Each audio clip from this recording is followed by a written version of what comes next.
To an artist, a blank page can be intimidating, kind of like waiting in line to ride one of those traveling roller coasters. Those feelings of excitement, mixed in with a little bit of fear, we become consumed. Taking a leap of faith, jumping in head first. That's one way to ensure that we don't get bogged down with those what ifs and I wish I would've. We'll never know where the journey will take us if we don't just start. See, this is the journey I take every time I start on a new project. Every project I face begins with a single mark. Be an illustrator for the New Yorker, cool magazine out there. I tend to pull my inspiration from everything around me and kind of channel it or try to simplify things into very geometric and basic shapes. Some of the classic posters of the plaque steel movement. Mostly, I pull from my childhood. I grew up in the 70s, going into the 80s, so I was very inspired by a lot of the color palettes from the 1970s.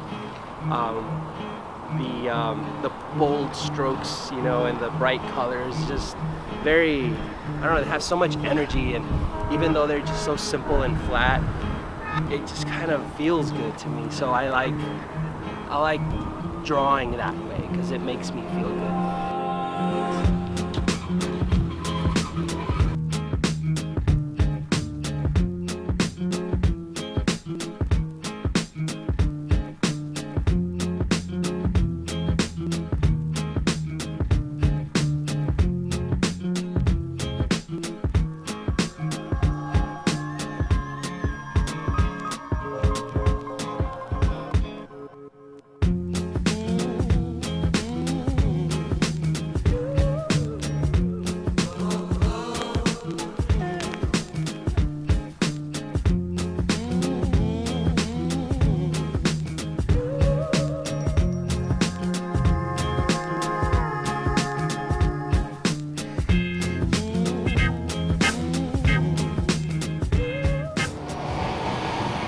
For me, like, my sketchbook is more like a journal. Like, I don't really sit and draw something for hours and get it exactly right. I like to sketch things that then I have like a visual to remember what it looked like. Sometimes I'll take pictures so that I can come back and maybe create something from that. It won't be exactly what I saw, but it would maybe inspire me to do something else. It's like planning without really planning, without sitting down and writing it out, just kind of having an idea or a direction of which way to go. It has been said that every great journey begins with a single step. I believe every great drawing begins with a single mark. Let's draw together. After all, nobody ever said we have to take the journey alone.